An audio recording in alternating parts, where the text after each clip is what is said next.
Bible सांगते की परमेश्वर बोलला प्रकाश हो आणि तो प्रकाश झाला. परमेश्वराने त्याच्या शब्दाद्वारे हे केलं. त्यावेळेस या पृथ्वीवर बघितलं, पृथ्वी आकार विरत होती. त्या पृथ्वीवरती काहीच नव्हतं. बायबल सांगतं पृथ्वीवरती पवित्र आत्मा त्या पाण्यावरती पाण्याच्या जलाशयावरती तळपळत होता, नुसता फिरत होता, काहीच नव्हतं. परमेश्वर बोला प्रकाश म्हणून प्रकाश झाला. पण तो प्रकाश जर आपण योहानाच्या पुस्तकामध्ये बघितलं, योहानाच्या पुस्तक पहिल्या अध्यायामध्ये येईल की प्रारंभी शब्द होता, शब्द देव होता, शब्दासह देव होता. म्हणजे तो कोण शब्द होता? म्हणजे तो येशू होता. आणि त्यानंतर प्रकाश कोण होता? तो येशूच होता. जसं आपण मलाकीच्या पुस्तकामध्ये बघतो की तिथं आम्ही त्याच्या वस्त्रातून निघणारे किरण, त्या किरणांद्वारे आम्ही जसं सूर्याची आपण किरण बघतो, तसंच आपण ज्यावेळेस गोंडा बघा तुम्ही रुमालाला, प्रत्येक जण रुमाला शेतामध्ये घरामध्ये बघत असतात, त्या गोंड्याला गोंडा असतो, त्याला बारीक बारीक धागे असतात. तसं बायबल सांगते येशूच्या अंगावरती वस्त्र होतं, त्याच्या अंगाला पण त्या वस्त्राला पण एक गोंडे होते आणि त्याला बारीक बारीक असे धागे होते. म्हणून त्यावेळेस त्या रक्तस्राव स्त्रीने त्याला येशूला स्पर्श करण्याच्या अगोदर ती म्हणली मी जर त्याच्या वस्त्राच्या गोंड्याला जरी स्पर्श केला तरी मी काहीतरी बरी होईल. तसंच बायबल सांगतं की मलाकीच्या पुस्तकामध्ये की त्याच्या वस्त्राच्या त्या गोंड्यातून प्रकाश निघतो आणि त्या प्रकाशाला आम्ही जर स्पर्श केला तर आम्हाला आरोग्य. म्हणजे कोणाला? आम्ही जर त्या येशूला स्पर्श केला तरच आम्ही बरे होऊ, नाही तर आम्ही एका नुसत्या गोंड्याला स्पर्श करू नाही, तर आम्ही येशूला स्पर्श केला तर आम्हाला आरोग्य मिळणार आहे. आम्ही येशूला भेटलो तरच आम्हाला जीवन मिळणार आहे. येशूच आमचा उद्धार करता आहे, येशूच आमच्या पापाची क्षमा करणार आहे, येशूच आम्हाला बंधनातून मुक्त करणार आहे, येशूच आम्हाला जीवन देणार आहे आणि येशूच आमच्या जीवनामध्ये शांती निर्माण करणार आहे. लोक शांती मिळवण्यासाठी सत्संगला जातात, लोक शांती मिळवण्यासाठी योगासन करतात, लोक शांती मिळवण्यासाठी एका अरण्यामध्ये जातात, डोंगरावरती जातात. पण ही सार्वकालीन शांती मिळवण्यासाठी फक्त एकमेव मार्ग म्हणजे येशू ख्रिस्त आहे. जो कोणी त्या येशूकडे येतो, येशूला भेटतो, त्याच्या जीवनामध्ये सार्वकालीन शांती मिळते. कारण बायबल सांगतं की जो कोणी येशूकडे आला आणि येशूला म्हणाला माझ्यावरती दया कर, तो म्हणाला माझी शांती तुला. ज्यावेळेस ते येशू मेलेल्यातून उठल्यानंतर पण तुम्हाला माझी शांती तुम्हाला. सर्वप्रथम व्यक्तीच्या जीवनात ज्यावेळेस भांडण असतात, वादविवाद असतो, तर व्यक्तीचं मन हतबल होतं, मनामध्ये वादळ निर्माण होतं. मी काय करू, कसं करू? त्या नादामध्ये लोक आत्महत्या करतात, विष घेतात, फाशी घेतात. पण त्यांचे का करतात? त्यांच्या जीवनामध्ये शांती नाही. त्यांना अजून समजलं नाही की माझ्या पापांची क्षमा करण्यासाठी, मला सार्वकालीन शांती देण्यासाठी कोणीतरी वधस्तंभावरती बलिदान झाला. तर मला काय करायचंय? फक्त त्या येशूच्या मार्गामध्ये चालायचंय. मला काय करायचंय? त्या येशूला भेटायचं, नुसतं म्हणायचं प्रभू माझ्यावरती दया कर, मी पापी आहे, मी जसा आहे तसा तुझ्या समोर आहे, मज पाप्यावरती दया कर. येशू म्हणते माझी शांती तुला. त्याच प्रकारे जुन्या करारामध्ये ज्यावेळेस काईन आणि हबेलाचं भांडण होत होतं, त्या काईनानं त्याचा हबेलाचा खून केला आणि त्याचं रक्त त्या जमिनीवरती पडलं आणि ते ओरडायला लागलं. त्या जमिनीवरती रक्त पडलं आणि ते ओरडायला, तर परमेश्वर म्हणला हबेलाचं रक्त मला आवाज देत आहे. म्हणजे मेल्यानंतर पण रक्तामध्ये जीवन होतं. म्हणजे येशू 2025 वर्षापूर्वी वधस्तंभावरती मेला, आज पण त्याचं रक्त ओरडत आहे. माझ्या बहिणी मी तुझ्यासाठी रक्त सांडलेलं आहे, माझ्या भावा मी तुझ्यासाठी रक्त सांडलेलं आहे, माझ्या आई मी तुझ्यासाठी, उबाई मी तुमच्या सर्वांसाठी मी रक्त सांडले ना. तो रक्त म्हणत आहे तुम्ही रक्ताचं सिंचनाखाली तुम्ही यामध्ये त्या वधस्तंभाकडे या, मी तुम्हाला बंधन मुक्त करल. तारण करणारा, उद्धार करणारा एकमेव म्हणजे तो परमेश्वर आहे. त्या तारणाऱ्याची वाट पाहण्यासाठी लोक तरसत होते. लोक म्हणत होते की आम्हाला तारणारा कधी भेटल. यशायाने संदेश दिला, इर्मायाने संदेश दिला, अब्राहमाने संदेश दिला. ज्यावेळेस त्या डोंगरावरती चढला त्याला ठाऊक होतं एक ना एक दिवस देवाचा कोकरा पण त्या वेदीवरती अर्पण होणार आहे. म्हणजे अब्राहम त्याच्यासाठी एवढा महत्वाचा होता की त्याने त्या इसाकाचं बलिदान नाही घेतलं. तो म्हणला अब्राहमा तुझ्या पुत्राचं बलिदान घे, मी कधी मान्य करणार नाही. का करणार नाही? कारण मला फक्त पाहायचं होतं की तू माझ्यासोबत विश्वास आहेस का. कारण तो म्हणतो अब्राहम माझा प्रिय. अब्राहमाला वारंवार त्याच्या लेकरावर त्याचा जिव्हाळा होता, त्या लळा लागलेला होता. जसं आपल्याला लेकरांबद्दल लळा असतो, आपल्या कुत्र्या मांजरांबद्दल लळा असतो, तसं त्या अब्राहम त्या देवा व्यतिरिक्त जास्त लेकराला महत्व देत होता. म्हणून परमेश्वरानं चेक केलं, त्याला पाहिलं की माझा लेकरू, माझा अब्राहम माझ्यासोबत किती माझ्यासाठी काय करायला तयार आहे, किती मोठं बलिदान द्यायला तयार आहे.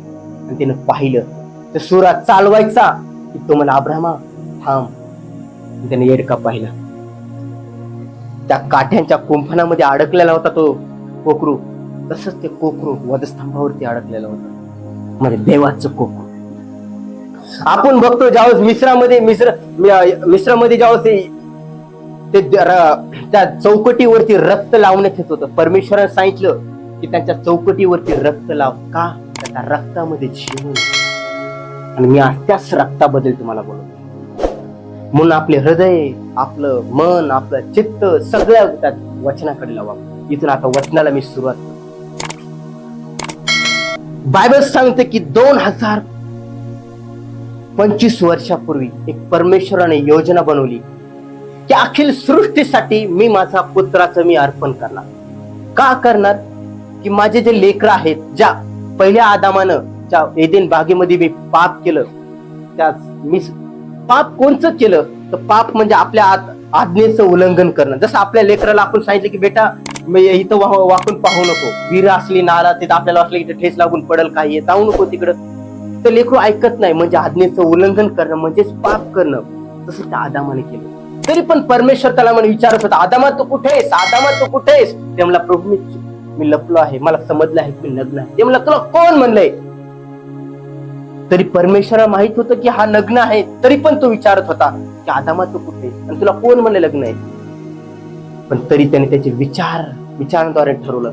मग आपण आपल्या जीवनामध्ये पण विचार करतो, कोणी मनामध्ये विचार करतो, कोणी हृदयामध्ये करतो, कोणी आपल्या वेगवेगळ्या पद्धतीने विचार करतो, कोणी लिहून ठेवण्यामध्ये सगळ्या गोष्टी करतो. मी अशा ही प्लॅनिंग करेल, मी त्या गोष्टी करेल, तर त्या योजना सफल होत नाही.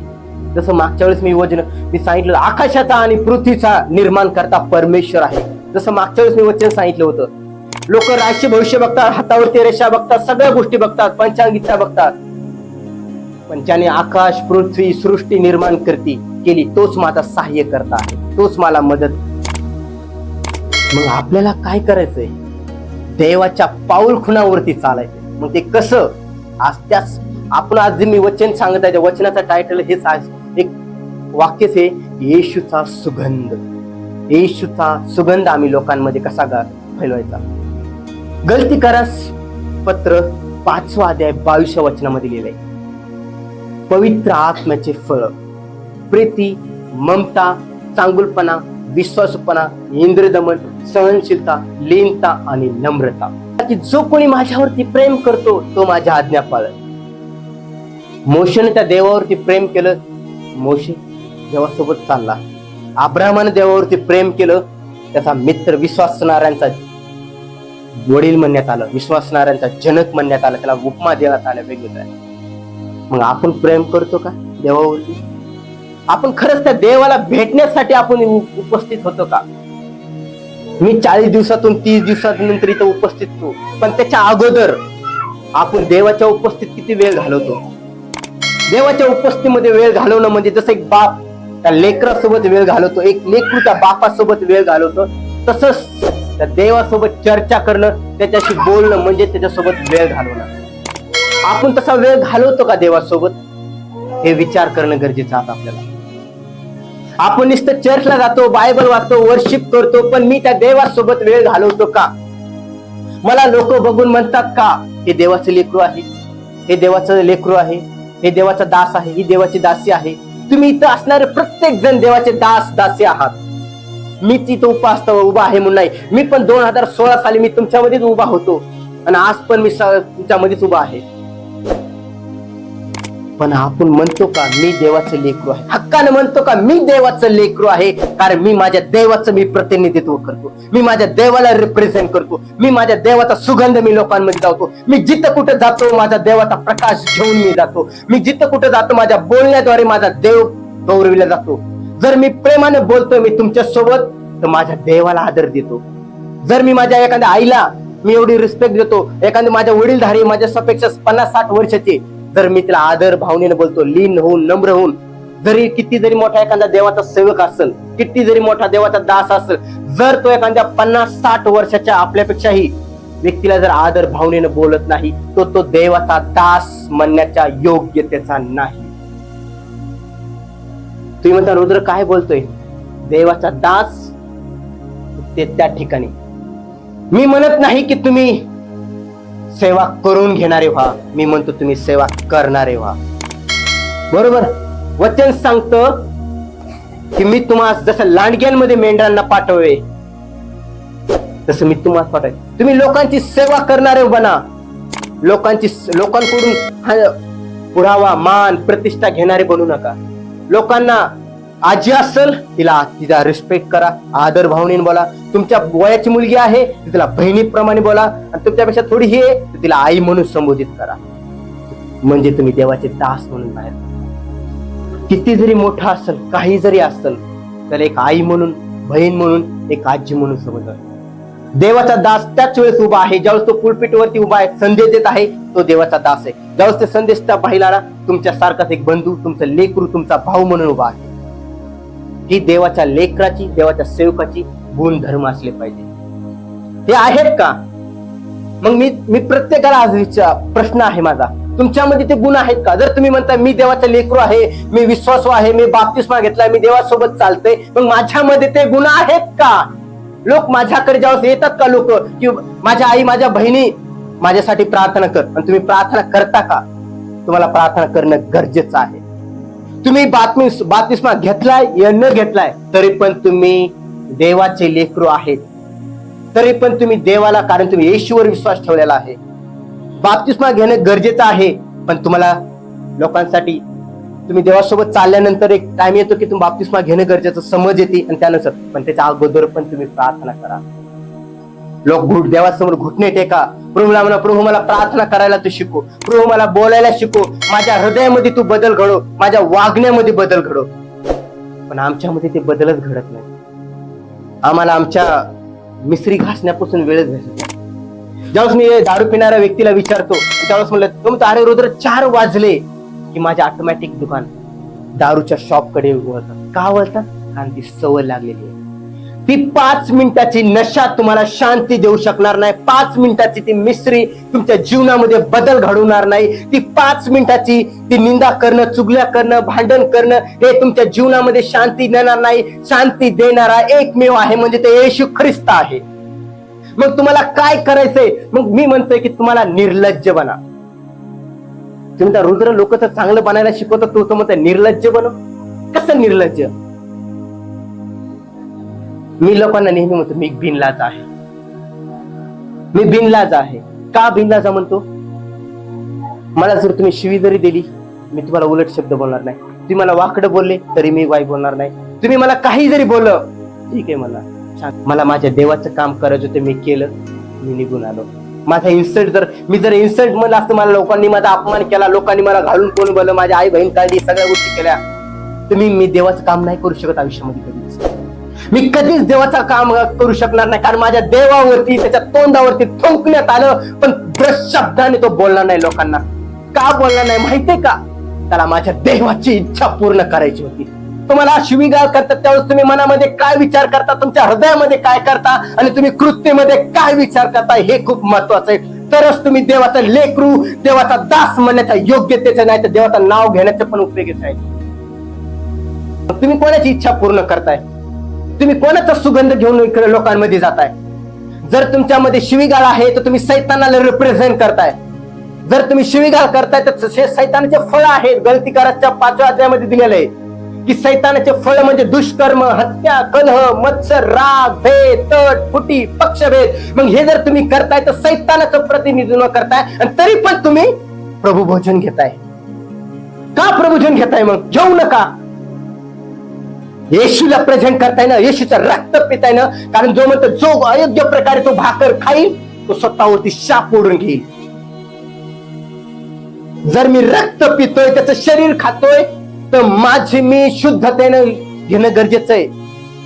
जर मी मिसरी घासतोय तर मला म्हणणं गरजे प्रभू मला माफ कर, मी आजपासून सोडत आहे. कारण मी अयोग्य प्रकारे मी तुझं शरीर रक्त पिणार नाही, मी अयोग्य प्रकारे तुझं मांस म्हणजे तुझं भाकर खाणार नाही ती, कारण त्याचे शरीर खाण्या योग्यतेच आहे. मी आज जे बोलतोय ते कठोर शब्द आहे, पण हे शब्द तुम्हाला स्वर्गामध्ये घेऊन जाणार आहे. जसा पौल म्हणतो, मी जो सुसमाचार सांगितलाय देव त्या सुसमाचारानुसार तुमचा न्याय करू. जर या व्यतिरिक्त जर तुम्हाला कोणी सुसमाचार सांगत असेल तर त्याचं तुम्ही कधी ऐकू नका. देवदूत जरी उतरून आले त्याचं तुम्ही ऐकू नका, कारण ह्या सत्यच मला जो सुसमाचार मिळाला आहे तो देवाकडून मिळाला आहे आणि तोच मी तुम्हाला सांगत आहे. मग मी कोणाला रिप्रेझेंट करतो, मी कोणाचं प्रतिनिधित्व करतोय? जो माझं शरीर खातो आणि जो माझं रक्त पितो त्याच्यामध्ये जीवन आहे. लेवीच्या 17व्या अध्यायामध्ये 11व्या वचनामध्ये खूप लिहिलेलं आहे की त्याच्यामध्ये जीवन आहे, शरीरामध्ये.